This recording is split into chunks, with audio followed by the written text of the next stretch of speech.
ہر خواب کی جڑ ایک خواہش ہوتی ہے اور ہر خواہش کے پیچھے ایک قربانی چھپی ہوتی ہے۔ یہ کہانی ہے ایک شہزادی میشا کی جس نے خوشی کے لیے اپنی ماں کی محبت اور جادوئی چھڑی پائی۔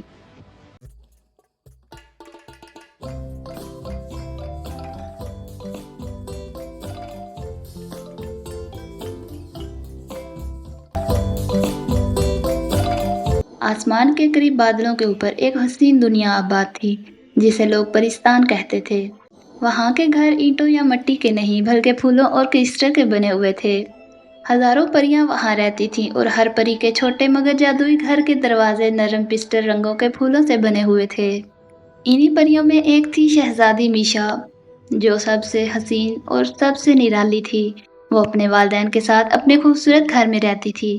اس کے والد پرستان کے سب سے امیر شخص تھے اور ان کے پاس بے شمار خزانہ تھا، لیکن اچانک ان کی طبیعت بگڑی اور وہ دنیا سے رخصت ہو گئے۔ والد کے انتقال کے بعد میشا اور اس کی ماں ہاجرہ اکیلی رہ گئیں، مگر ہاجرہ نے کبھی اپنی بیٹی کی کوئی خواہش رد نہ کی۔ میشا کا کمرہ سونے اور ہیروں سے بنا ہوا تھا۔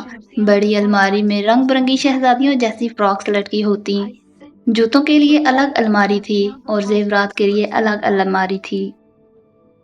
ایک دن میشا نے کہا، ماں، آپ میرے لیے سونے کی فراک بنوائیں، میں آپ کو ایک بوسہ دوں گی۔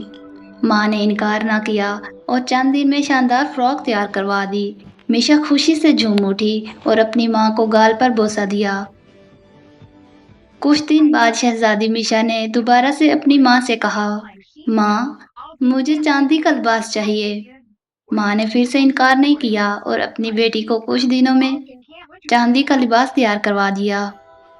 میشا پھر خوشی سے جھوم اٹھی اور اس نے اپنی ماں کی گال پر 2 بوسے دیے۔ ایسے ہی دن گزرتے گئے۔ کچھ دنوں بعد میشا نے پھر سے خواہش ظاہر کی، ماں، مجھے ہیروں کا لباس چاہیے۔ اگر آپ مجھے ہیروں کا لباس لا دیں گی تو میں آپ کو 3 بوسے دوں گی۔ ماں نے پھر سے اس کی خواہش رد نہ کی اور کہا، تم تو مجھے غریب کر کے چھوڑو گی۔ اتنا کہہ کے کچھ دنوں میں ماں نے اسے ہیروں کا لہنگا تیار کروا دیا۔ بیٹی خوشی سے جھوم اٹھی اور اپنی ماں کو گلے لگا لیا۔ کچھ دن بعد میشا نے ضد کی، ماں، مجھے جادوئی چھڑی چاہیے، یہ میری آخری خواہش ہے، آپ اسے پورا کر دیں، میں آپ کی ساری زندگی عزت کروں گی، آپ کا احترام کروں گی، آپ کا خیال رکھوں گی۔ ہاجرہ حیران ہوئیں مگر بیٹی کی ضد کے آگے جھک گئیں۔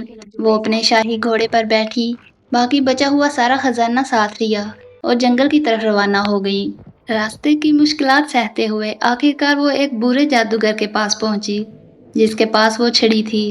جادوگر نے کہا، یہ بچوں کا کھیل نہیں، یہ چھڑی تم خزانے سے نہیں خرید سکتی، صرف ایک صورت میں یہ تمہیں مل سکتی ہے، اپنی جان کے بدلے۔ ہاجرہ نے سوچا، اگر میری جان دینے سے بیٹی کی خوشی پوری ہوتی ہے تو میں یہ قربانی دینے کے لیے تیار ہوں۔ ویسے بھی اگر زندہ رہی تو میری بیٹی نے اگر کسی دن ایسی خواہش کر دی جو میں پوری نہ کر سکی تو میں کیا کروں گی؟ اس لیے بہتر ہے میں اپنی جان کی قربانی دے کر اپنی بیٹی کی ضد پوری کر دیتی ہوں۔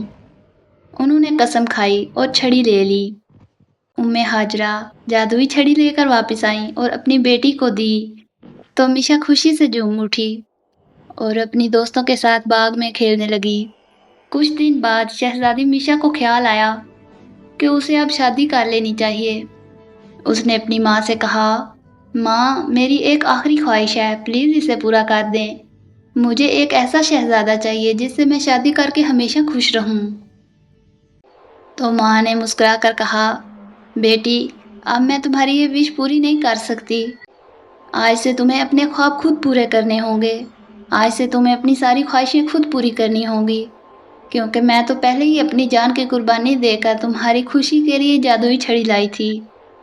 اتنا کہہ کے ہاجرہ انتقال کر گئی۔ میشا تنہا رہ گئی اور روتی رہی۔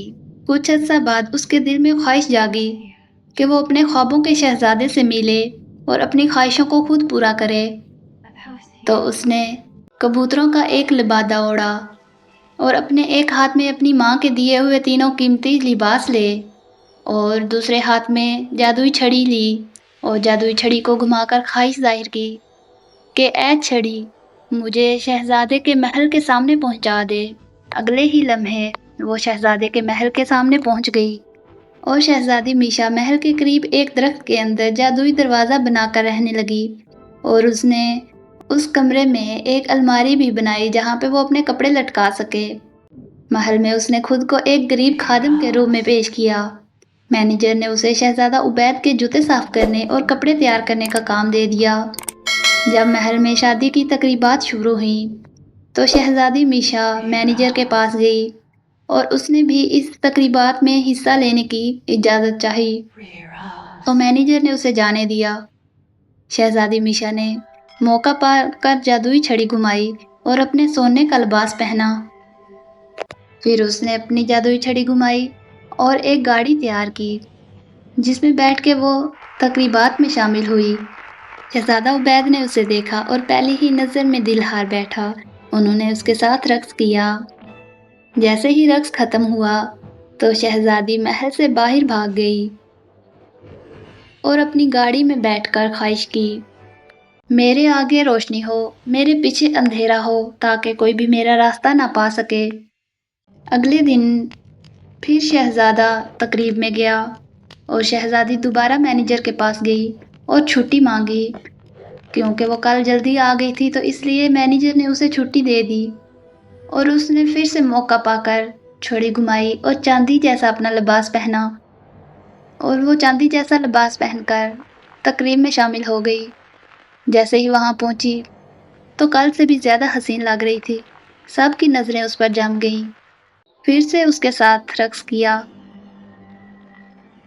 اور شہزادی موقع پا کر پھر سے غائب ہو گئی۔ ہر دن ایسے ہی ہوتا، ہر بار وہ مختلف لباس میں آتی، رقص کرتی اور پھر غائب ہو جاتی۔ شہزادہ بے چین ہو گیا، اسے تلاش کرنے لگا۔ تیسری رات جب میشا ہیروں کا لہنگا پہن کر آئی تو ایک پراسرار جادوگرنی نے اسے روکنے کی کوشش کی۔ یہ وہی برا جادوگر تھا جس نے روپ بدل لیا تھا تاکہ چھڑی واپس لے سکے۔ اس نے میشا پر جادو کیا مگر چھڑی کی روشنی نے اسے پیچھے دھکیل دیا۔ شہزادہ عبید آگے بڑھا اور تلوار سے لڑنے لگا۔ آخرکار میشا نے چھڑی بلند کی اور کہا، یہ چھڑی صرف نیکی کے لیے ہے، برائی کے لیے نہیں۔ چھڑی سے روشنی نکلی اور جادوگر ہمیشہ کے لیے ختم ہو گیا۔ اب راز کھل چکا تھا۔ میشا نے سب حقیقت بتا دی کہ وہ پری ہے اور اس کی ماں نے اپنی جان قربان کر کے یہ چھڑی دی تھی، اور اس کے بعد سے میں اکیلی رہ گئی تھی۔ شہزادہ عبید نے اس کے آنسو پونچھے اور کہا، اب تم کبھی اکیلی نہیں رہو گی۔ دن بعد سلطنت میں شاندار شادی ہوئی۔ آسمان پر رنگ برنگے بادلوں سے روشنی برس رہی تھی۔ پریوں نے پھولوں کی بارش کی اور ہر طرف خوشیاں چھا گئیں۔ میشا نے شادی کے دن چھڑی کو آسمان کی طرف بلند کیا اور کہا، یہ میری ماں کی قربانی اور میری خوشی کی نشانی ہے۔ اور یوں شہزادی میشا اور شہزادہ عبید ہمیشہ خوش و خرم رہنے لگے۔ مورل آف دا سٹوری: اصل خوشی دولت یا جادو سے نہیں بلکہ محبت، قربانی اور نیکی سے ملتی ہے۔